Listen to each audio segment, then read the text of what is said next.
ದೃಢವಾದ ಸಕ್ರಿಯವಾದ ಒಂದು ಸರ್ಕಾರವನ್ನು ರಚನೆ ಮಾಡಿ ಇವತ್ತು ಯಶಸ್ವಿಯಾಗಿ ತನ್ನದೇ ಆದಂತಹ ಶೈಲಿ ನಡೀತಾ ಇದೆ. ಈ ಒಂದು ಬೆಳವಣಿಗೆಗೆ ನಮ್ಮ ಅಕ್ಕಿಯರ ಒಂದು ತ್ಯಾಗ ಕೂಡ ಬಹಳ ಮುಖ್ಯವಾಗಿದೆ. ಅದರಲ್ಲೂ ಮಹಾತ್ಮ ಗಾಂಧೀಜಿಯವರು ಮತ್ತು ನಮ್ಮ ಭಾರತ ಸಂವಿಧಾನದ ಶಿಲ್ಪಿಯಾಗಿರುವಂತಹ ಡಾಕ್ಟರ್ BR ಅಂಬೇಡ್ಕರ್ ಅವರಿಗೆ ನಾವು ನಮ್ಮ ನಮನಗಳನ್ನು ಸಲ್ಲಿಸುವುದು ಬಹಳ ಅವಶ್ಯಕತೆ ಅಂತ ನಾನು ಅನಿಸ್ತೇನೆ. ಭಾರತ ದೇಶ ಒಂದು ಜಾತ್ಯತೀತ ದೇಶ, ಒಂದು ಸ್ವತಂತ್ರ ದೇಶ. ಇಲ್ಲಿರುವಂತಹ ಎಲ್ಲ ಪ್ರಜೆಗಳಿಗೆ ತಮ್ಮದೇ ಆದಂತಹ ಸಂಸ್ಕೃತಿ ಮತ್ತು ಭಾಷೆ ಮತ್ತು ಪರಂಪರೆಯನ್ನು ಉಳಿಸಿಕೊಂಡು ಬೆಳೆಸಿಕೊಳ್ಳುವುದಕ್ಕೆ ಅವಕಾಶ ಕೊಟ್ಟಿರುವಂಥ ಕಾರಣದಿಂದ ಇವತ್ತು ಭಾರತ ದೇಶ 140 ಕೋಟಿ ಜನರನ್ನು ಇಟ್ಕೊಂಡು ಇವತ್ತು ದೊಡ್ಡ ಮಟ್ಟಕ್ಕೆ ಬೆಳೀತಾ ಇದೆ. ಹಾಗಾಗಿ ಈ ಒಂದು ಬೆಳವಣಿಗೆಗೆ ಅಡಿಪಾಯ ಮಾಡಿಕೊಟ್ಟಂತಹ, ಸಂವಿಧಾನವನ್ನು ರಚನೆ ಮಾಡಿಕೊಟ್ಟಂತಹ ಡಾಕ್ಟರ್ BR ಅಂಬೇಡ್ಕರ್ ಅವರಿಗೆ ನಾವೆಲ್ಲರೂ ಕೂಡ ನಮ್ಮದೇ ಆದಂತಹ ಒಂದು ನಮನಗಳನ್ನು ಸಲ್ಲಿಸಬೇಕಾಗುತ್ತದೆ. ಈ ದೇಶ ಇಷ್ಟು ಮಟ್ಟಕ್ಕೆ ಬೆಳೆಯಲಿಕ್ಕೆ ಕೇವಲ ಸಂವಿಧಾನ ಮಾತ್ರ ಕಾರಣ ಅಂತ ಹೇಳಿದರೆ ಅದು ಸರಿಯಾಗಲ್ಲ. ಅದರೊಂದಿಗೆ ಬಹಳಷ್ಟು ರಾಜಕೀಯ ನೇತಾಗಳು, ಆಡಳಿತ ಅಧಿಕಾರಿಗಳು, ಬೇರೆ ಬೇರೆ ಹಂತದ ನೌಕರರು, ಭಾರತದ ಪ್ರಜೆಗಳು ಎಲ್ಲರೂ ಕೂಡ ಕಾರಣೀಭೂತರಾಗ್ತಾ ಇರ್ತಾರೆ.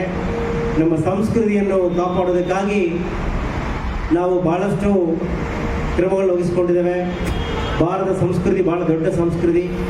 ಅದೇ ದಿಕ್ಕಿನಲ್ಲಿ ಜಲಮಂಡಳಿ ಕೂಡ ಕಳೆದ 60 ವರ್ಷಗಳ ಕಾಲದಲ್ಲಿ ಬಹಳಷ್ಟು ಬೆಳವಣಿಗೆಯನ್ನು ಪಡೆದಿದೆ. ಮುಖ್ಯವಾಗಿ ಇಲ್ಲಿರುವಂತಹ ಒಂದು ಸಣ್ಣ ಒಂದು ಕಟ್ಟಡದಲ್ಲಿ ಪ್ರಾರಂಭ ಮಾಡಿ ಇವತ್ತು ದೊಡ್ಡ ಮಟ್ಟಕ್ಕೆ ಬೆಳೆದಿದೆ ನಮ್ಮ ಜಲಮಂಡಳಿ. ಅದಕ್ಕೆ ಕೇವಲ ನಾವು ಇರುವವರು ಮಾತ್ರ ಕಾರಣ ಅಲ್ಲ. 60 ವರ್ಷಗಳಿಂದ ಈ ಬೀಜವನ್ನು ಹಾಕಿ ಈ ಜಲಮಂಡಿಯನ್ನು ಬೆಳೆಸಿದಂತಹ ಹಿರಿಯರು, ಅವರಿಗೆ ನಾವು ನಮ್ಮ ಸ್ಮರಣೆಯನ್ನು ಈ ಒಂದು ಸಮಯದಲ್ಲಿ ಅರ್ಪಿಸುವುದು ಬಹಳ ಮುಖ್ಯವಾಗಿರುತ್ತದೆ.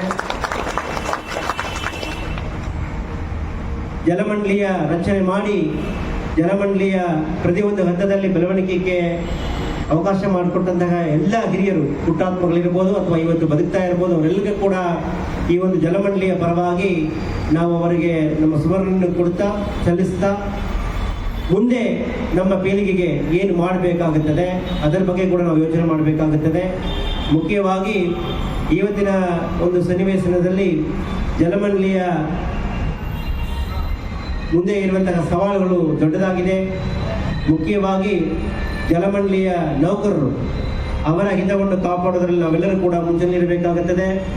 ಇವತ್ತು 2,000 ನೌಕರರು ನಮ್ಮ ಜಲಮಂಡಳಿಯಲ್ಲಿ ನೇರ ನೌಕರರು ಇದ್ದರೆ 3,000 ನೌಕರರು ಔಟ್ಸೋರ್ಸಿಂಗಲ್ಲಿ ಇದ್ದಾರೆ.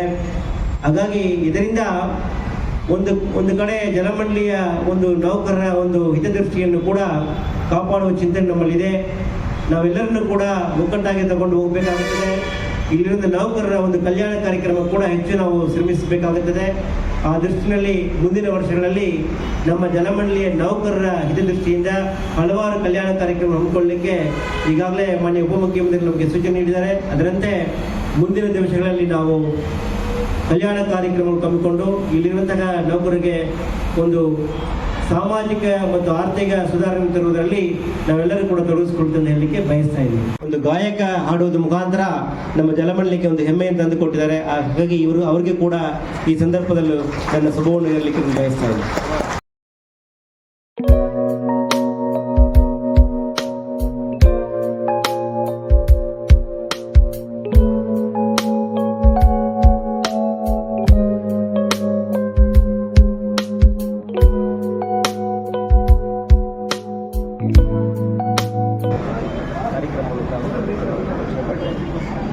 ಒಟ್ಟಾರೆ ನಮ್ಮ ಜಲಮಂಡಳಿ ಕಳೆದ ಬೇಸಿಗೆಗಾಲದಲ್ಲಿ ಕೂಡ ಜನರಿಗೆ ನೆರಪರವಾಗಿ